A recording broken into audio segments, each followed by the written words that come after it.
Hey friends, Jessica here from Creators Couture. So I'm so excited to be back doing tutorials again. As some of you guys know, I took a little break and I have a lot of exciting things ahead. So make sure that if you're already not signed up for my newsletter that you sign up for it. And so for today's tutorial, we are going to get a little inspiration from the latest Balmain show in French, or Balmain, but it's Balmain. And I was paying attention to this show and actually streaming it online because I had a friend in the audience. And at first, the show was kind of not really like exciting me so much. It had a lot of black and whites, which I'm a little bit over. But then at the end, it had like a lot of gold chains and funky textures and all kinds of stuff. So I got inspired by this look here. And I love this puffy jacket with kind of a brickwork sort of look.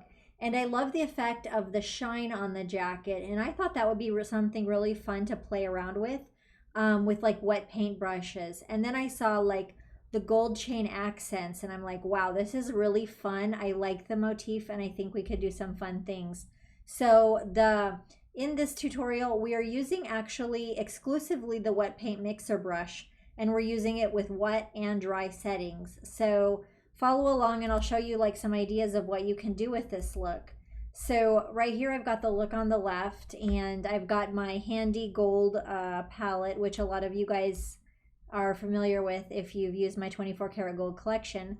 And then on the right I have some kind of inspiration. So this was kind of like an editorial sort of inspiration, and I cut out the picture of this woman and I put a little text with it, but I think it's fun and it gets the look from, you really feel the vibe that you get with this look. So I love, kind of taking an inspiration, taking a vibe that's, fresh off the runway and doing something fun with it.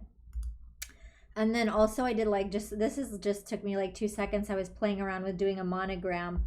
But one thing that I like about using the wet paint method with these chains is that you really get this repetition, because it's essentially stamping whatever you sample over and over again, and it gives it that depth that you wouldn't get if you just added like a gold layer style on it. So it really can capture that sort of chain vibe. And then I have like a quote graphic, and this one's a little bit more minimalist, and I took a quote from Olivier Rousting. I don't know how to pronounce it. You think after all my time in France I would be really great at pronunciation, but I'm truly not. So this one's just a little bit minimalist, but we've got the brush strokes and stuff and the gold chains. And so, you just see 3 different ways that I've used this motif and did something fun with it. So let's go over here. Excuse my yawn. I had pasta for lunch. Okay, so first of all, we want to get the black. So for the black, I am actually getting one of my wet paint studio brushes. I believe it's brush number 30. And what I did was I went over here, and this is like a wet paint brush. And if you look up here at the settings, the wet is like 50% and the mix is 100%. So what I'm going to do is take that wet paint brush number 30, and I'm going to hover over this image here. And I'm going to select some of this area from the coat. So I'm going to option and click down, and that's going to load some of that coat color into my thing. So let's just pop over here. And now we can see we've got this creamy gray stroke. And if you don't like exactly how it looks, you can just play around. But if you look over here on the top left, it's nice when you can see around the edges of this box, there's some like light spots and there's some dark spots, and that's what makes all these really nice sort of, effects. So for a lot of these background sort of strokes like you see here, what I did was I took this brush stroke like this, and it's fun because these look better when they're curved actually. So, I did a lot of this kind of thing here. And this looks too bright. It's a little bit too much. We need it to be more subtle. So what I did was I just simply took the opacity back. And then now you can put the opacity, look at that, at like 52%, 57. Now it's got that 3D vibe because the edges are like blending into the the background here. So then you can just play around with that. So I just think it looks really cool, and it really captures the energy of that jacket. So as you can see here on this one, I did the same thing. We've got all of those strokes here, and it adds such a sense of movement. So I have it at 53%, but if I put it up to 100%, you can see the strokes that I drew. They're just gray, but by taking it down to like 53, 57%, that puts in the background, but it creates a wonderful sense of movement that you know, really offsets those the strong gold chain. And then the same thing here on this graphic. I just, you know, went a little bit more minimal with my strokes and kept them on the sides, but the same thing, I just, if I take my thing up here, it's, you know, it's a little too much. So take the opacity up. So, but I take it down to like 60%. Now you get that vibe. And really the thing that we notice on this jacket is the chains, but you know, the puff of the puffer jacket and that kind of brick pattern is just really fun. So I love this whole effect. So that is how we get the black strokes and the black kind of puffer effect in the background of all of these different ones. So you can see it here. This one I put kind of high. I should probably take that down. But there we go. That's a bit better. And that's just like, that's not really anything. I was just playing around making a J, a monogram, you know. But one little motif that I played with this thing, with this design, is if you look here at the jacket, we've got a big chain and we've got a little chain next to it. So here I was playing around with the big chains and the little chains next to it. So it's kind of fun. And so that's to do the black. So now let's talk about the chains. So the chains, we are still using the wet paint mixer brush. But what we're using is, I actually have a set of chain brushes, and I'm not sure if I actually made them for sale. I think, excuse me, they're just available for my members right now. But I have some fun chain brushes, and that is what we're going to use for this effect. So what we're going to do is go over here to my wet paint mixer brush. It's the one with the brush with the little drop beside it. And you might see it underneath your brush tool if you don't see it here, but I've customized my left side so it's handy because I use it all the time. And I'm going to grab one of my brushes, and I'm going to grab brush chain number 45. And this is pretty big here. Let's just, let's go to my scrap thing here. Now, I am going to go to my gold palette.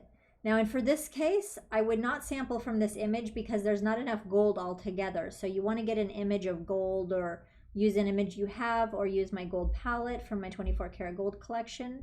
And now I'm going to, I think I'm going to decrease my brush size a little bit. I'm going to option and click somewhere on my gold palette.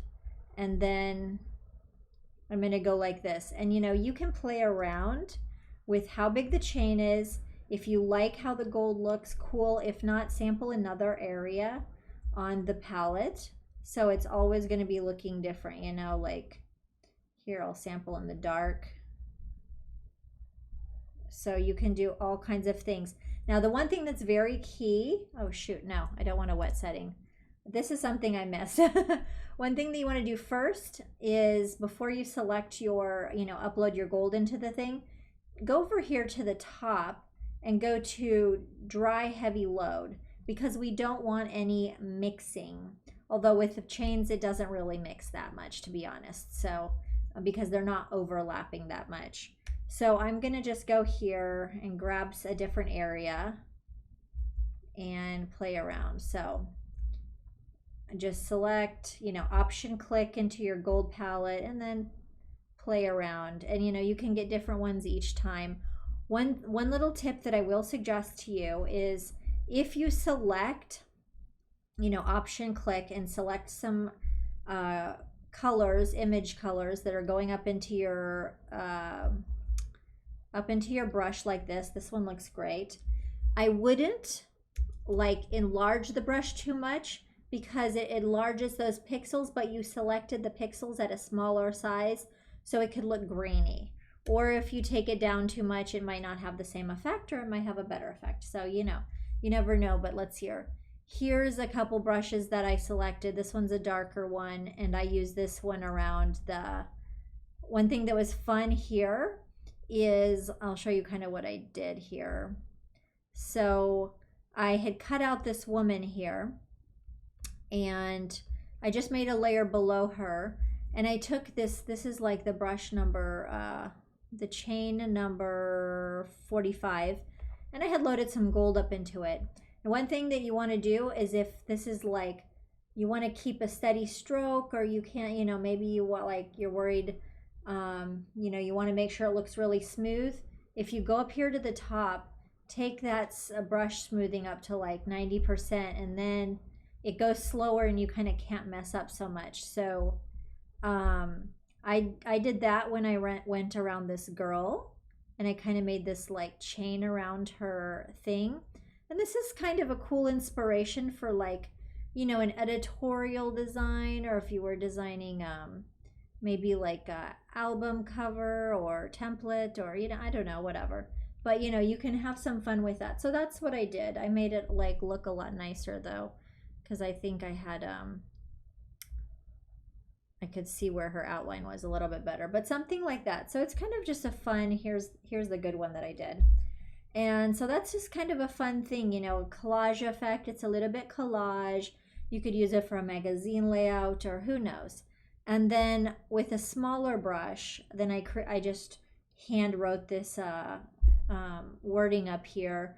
And, you know, if you're not great at hand lettering, you can always, first of all, take that smoothing up, you know, higher, so that it looks more smooth. And then, or always, you know, use a text layer as a guide. But I just kind of freehanded this, even though I'm not that great of a, I'm not like a hand letter or anything. But with this, it looks cool, and it's something funky and fresh. And, you know, you get the vibes from the jacket over here. You know, you can feel the inspiration. So I just love getting different inspirations like that. And yeah, so this is like a little brush that I used for that. And then the quote, the same thing. I just, let's see here. I have this big brush here, and I'm on the wrong layer. Yeah, this was like, I don't know, it was probably like brush number 30 or something, or brush like 45, the same kind of one. But I like putting the two different brushes, two different chains together, and sampling them from a different area, so you have like different colors of gold. And that really is like feeding off the inspiration, like you see here with the big chain next to the little chain. And, you know, this is the way, like, how you could use this to make, say, a background for Canva, a template, a quote graphic, if you want something like that. And so that is it. And I will actually have the chain brushes, and I've actually saved some of the brushes that I used on these projects. So I will have the layered Photoshop files and the brushes that I used on this project available to my members. So you can just check out the link below. But hopefully you guys enjoyed this, and you know, there's more fashion ahead. I've got a lot of different things coming up. And thank you so much for all of your support, and watch out soon for the newsletter, because I'll be sharing lots of fun news.